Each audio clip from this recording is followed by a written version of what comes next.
2024년 3월 12일 화요일 하나님께서 우리에게 주시는 말씀은 시편 50편 16절에서 23절까지의 말씀입니다. 악인에게는 하나님이 이르시되 내가 어찌하여 내 율례를 전하며 내 언약을 내 입에 두느냐.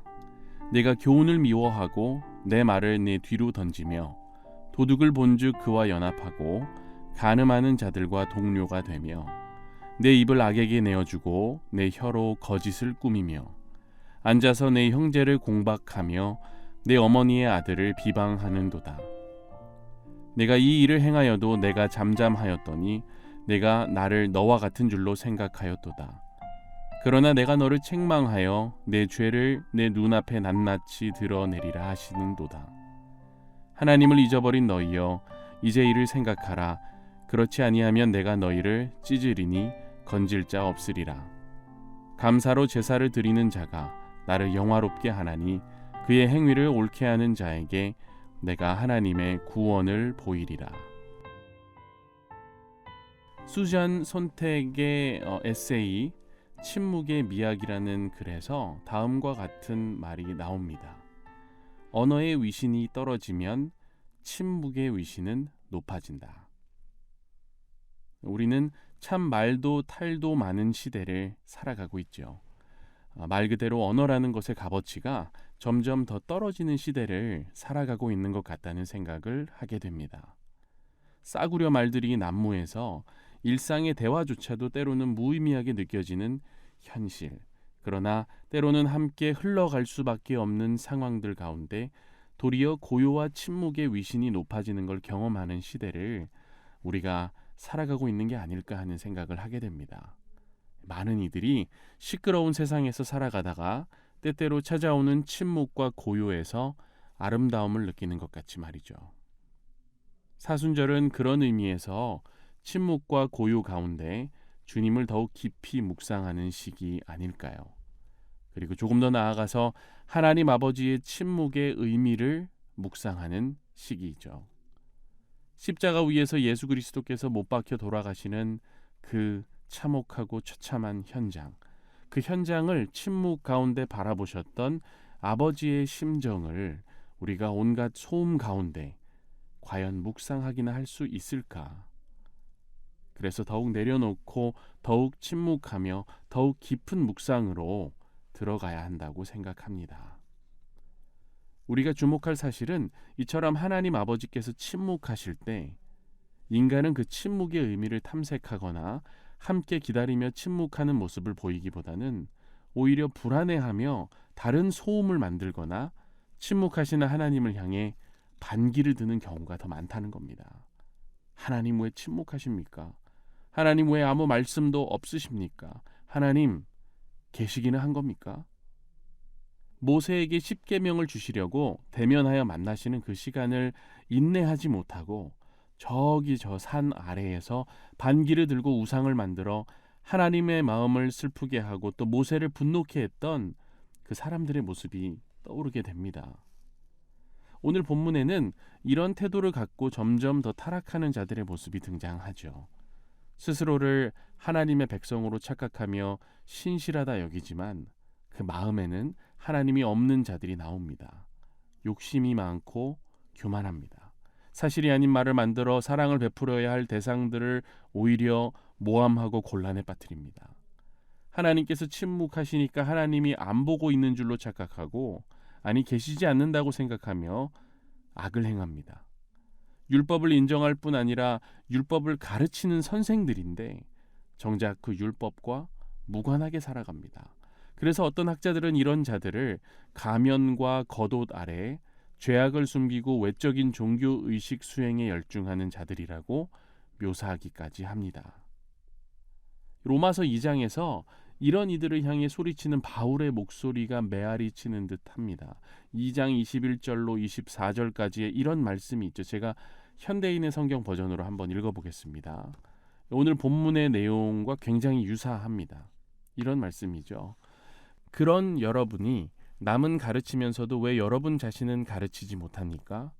도둑질하지 말라고 하는 여러분이 도둑질하고 간음하지 말라고 하는 여러분이 간음하며 우상을 지긋지긋하게 여기는 여러분이 신전의 물건을 훔치고 율법을 자랑하는 여러분이 율법을 어겨 하나님을 욕되게 하다니 말이나 됩니까?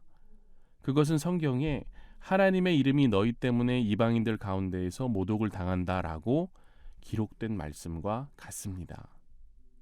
네, 이 말씀인데 하지만 하나님 아버지께서는 이러한 인간의 위선에 속지 않으시죠.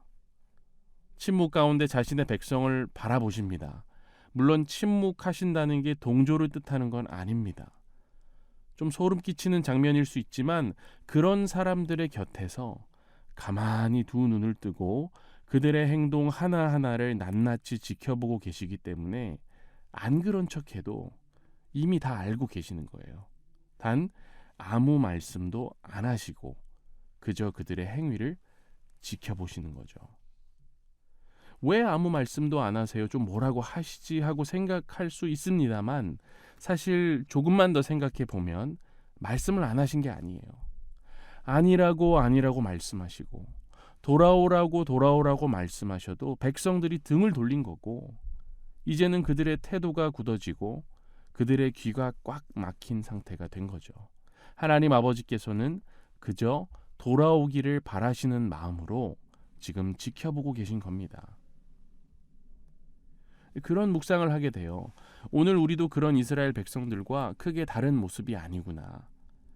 하나님께서 아버지의 심정으로 우리가 깨달을 수 있도록 예수 그리스도를 이 땅에 보내주시고 역사적으로 가장 위대한 사랑의 표현, 사랑의 흔적을 십자가 위에서 남기시고 부활로 확증하셨는데 이 사실을 알면서도 어떻게 보면 우리는 여전히 너무 쉽게 등을 돌리고 귀 먹은 듯 사는 걸 너무 당연시하는구나. 오늘을 살아가는 크리스천들의 모습은 어쩌면 일주일에 단 한 번 고개를 돌려 저 멀리 있는 십자가를 쳐다보는 사람들이 아닐까 하는 생각을 하게 됩니다. 한 번 정도 쳐다보는 걸로 만족하는 거예요. 내 삶과는 크게 상관이 없으니까. 주님이 들어올 틈이 없는 겁니다. 믿음이라는 건 그저 하나의 단어일 뿐 내 삶에서 구체적인 모습으로 드러나는 게 아니라고 생각하며 잠복 상태를 유지하는 걸 대부분 명목상 크리스천들은 크게 이상하게 여기지 않거든요. 그리고 사실 하나님도 그거에 대해서 뭐 별 말씀 없으신 것 같거든요. 주일 정도만 집중하면 하나님도 크게 신경 쓰지 않으시겠지 뭐. 하지만 우리는 오늘 본문의 말씀을 꼭 기억할 필요가 있겠습니다. 21절 내가 이 일을 행하여도 내가 잠잠하였더니 네가 나를 너와 같은 줄로 생각하였도다. 잠잠하게 바라보고 계신 것이 동조는 아니라는 겁니다. 내가 꼭 잘해서 하나님이 침묵하시는 게 아니라는 거예요. 우리가 하나님 아버지의 침묵을 너무 가볍게 여기지 않기를 원합니다.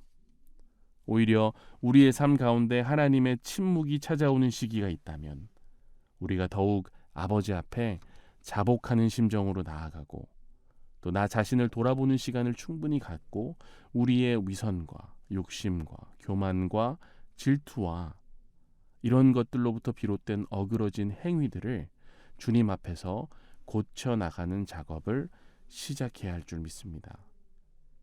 그런 심정으로 기도할 때 우리를 사랑하시는 하나님 아버지께서 굳게 다무셨던 입술을 열어 다시 우리에게 말씀하실 줄 믿습니다. 시편 83편 1절의 말씀이 오늘 우리의 진심 어린 기도가 되기를 원합니다. 제가 읽어볼게요. 하나님이여 침묵하지 마소서. 하나님이여 잠잠하지 마시고 조용하지 마소서. 침묵은 동조가 아님을 기억하며 주께 더욱 정직한 심령으로 나아가는 우리가 되기를 소망합니다. 기도하겠습니다. 사랑의 하나님 아버지, 하나님께서는 우리와 관계를 유지하고 대화하길 원하셨지만 우리가 참으로 서투르고 부족하여 등을 돌리고 이 귀한 선물로 받은 관계를 침묵의 관계로 몰아갔음을 고백합니다. 다시금 주 앞으로 나아가게 하시고 다시금 주님과의 대화가 뚫리도록 도와주옵소서. 주님, 교회를 위해 기도합니다. 오늘날 교회가 기도하는 모습을 가만히 바라보고 있노라면 참으로 우리의 목소리만 높이는 경우가 많은 것 같습니다. 성도가 진심으로 입을 열어 눈물로 기도해야 하건만 그런 기도는 점차 사라지고 반복적인 기도, 보여주기식 기도, 듣는 기도에만 익숙해져가는 현실 앞에 우리는 또 주께 눈물을 흘리며 나아갈 수밖에 없음을 호소합니다. 기도해야 한다고 소리만 지르지 말고 정작 침묵하시는 하나님 아버지의 마음을 헤아리며 실제로 성도 한 분 한 분이 눈물로 기도할 수 있는 이 나라 이 땅의 교회들이 될 수 있도록 주님 역사하여 주옵소서. 이 일을 위해 연동교회에 세우신 주님의 종 위임 목사님을 늘 붙들어 주시고 그 영육을 강건케 하시며 영적 리더십을 날로 더해 주시길 원합니다. 또한 함께 동역하는 부교역자분들 그리고 교회 리더십과 재직분들과 직원분들 또한 한 마음 한 뜻으로 맡겨주신 사역을 잘 감당하도록 인도하여 주옵소서. 주님, 우리의 이웃을 위해 기도합니다.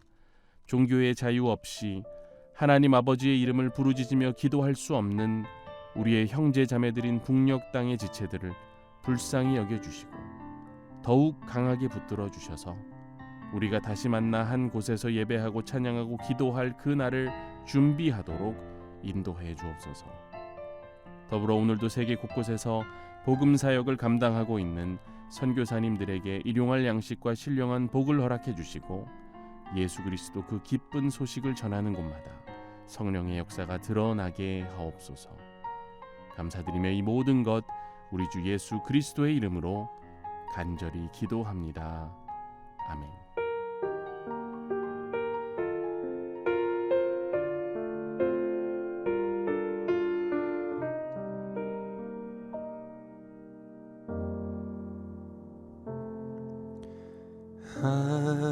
하나님의 음성을 듣고자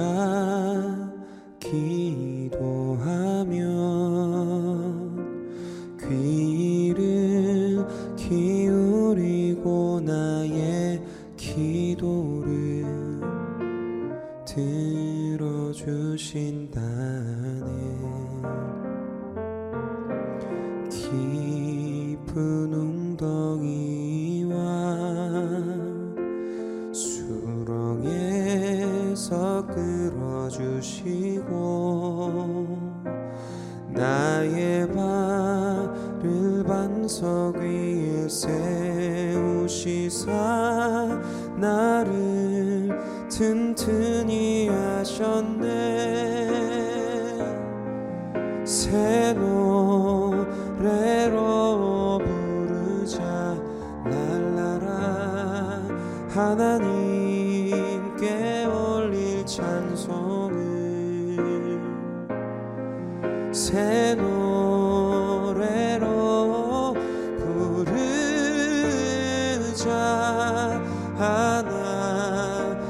하나님 사랑을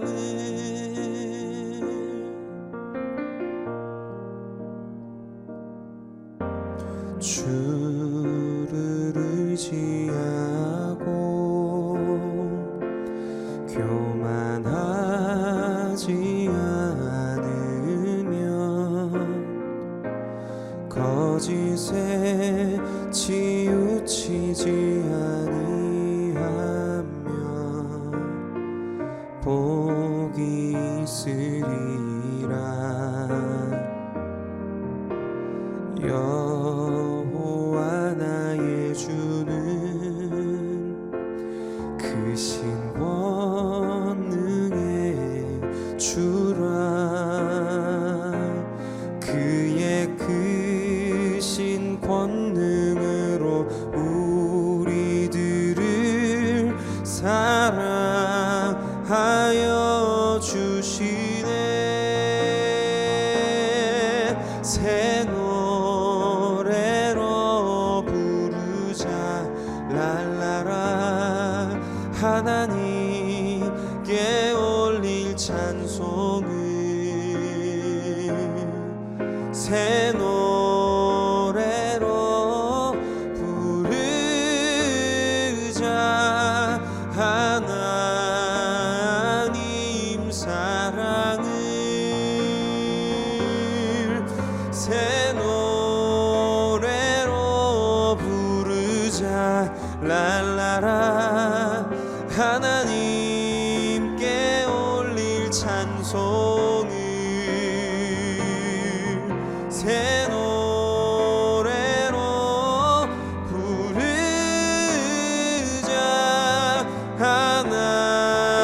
하나님 사랑을 새 노래로 부르자 랄라라 하나님께 올릴 찬송을 새